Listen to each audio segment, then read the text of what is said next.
ណាស់ណាម្ចាស់ថ្លៃអើយរកស្នេហ៍ឃើញហើយតែស្នេហ៍អើយកំពុងរៀបការ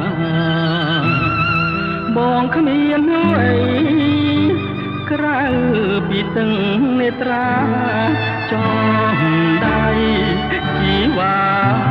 បញ្ជាំងប្រាប់ថានៅតែអាឡ័យយើងស្រឡាញ់គ្នាមិនបានជួបគ្នាដូចមានកម្មពីបងខ្លាយជាសាច់ថ្លៃទៅវិញតែអញចាស្ទើរតែមិនចេញតែ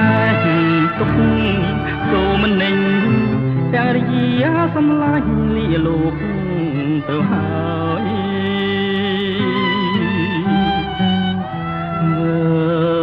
មករកស្រីស្រាប់តែលឺភ្លេងលេងចងដៃ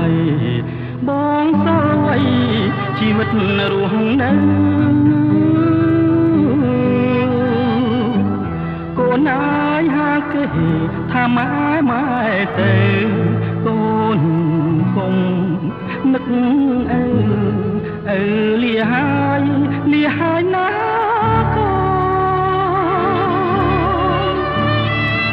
នបងផ្ញើកូនផងណាមៀបងហើយបងសូមលាហើយលាឆ្ងាយហើយលាមួយជីវិតសັບបាំងស្លាប់ធ្លាក់ពេលមេឃងឹត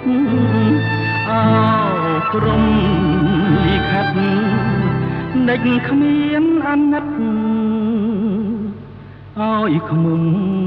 ប្រត់ផ្កា